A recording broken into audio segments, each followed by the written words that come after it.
Hindi ko na kasi alam kung sinong lalapitan ko, Dok. Kasi yung kilala kong taong makakatulong, ayaw nang ma-involve. Madali lang sana to kung naaalala niya ako.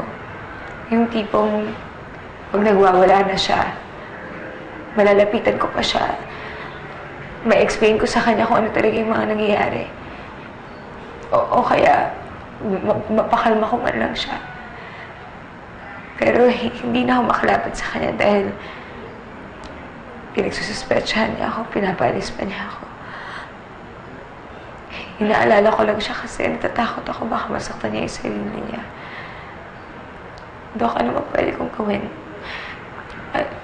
Paano ko ba siya matutulungan? Bibigyan kita ng reseta ng pampakalma. Pwede mo itong iturok sa kanya kapag hindi mo na siya makontrol. Iturok?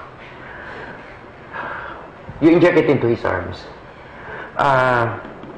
Siya nga pala, kailangan kang paturuan sa nurse kung paano ang tamang paraan ng pag-inject. Dok, baka naman may ibang paraan. Ayoko naman sana ng ganun. Baka may gamot na para maalala niya ako.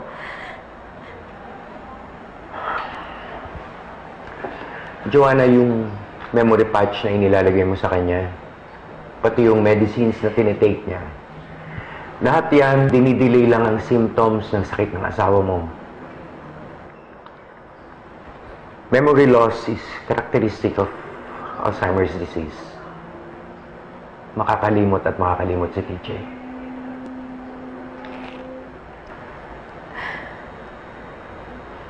So,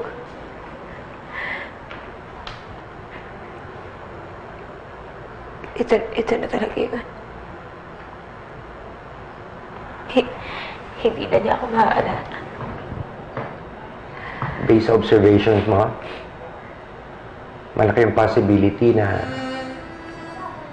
hindi ka na bumalik sa alaala niya.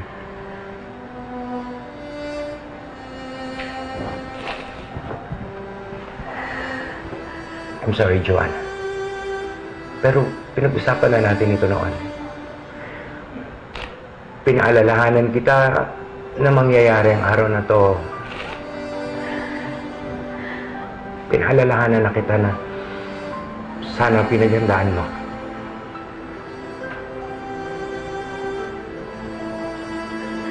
Araw-araw ko pinaghandaan.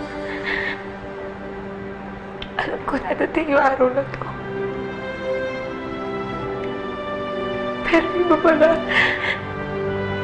iba pala pag nandiyan na. Pag tinitignan ko si TJ,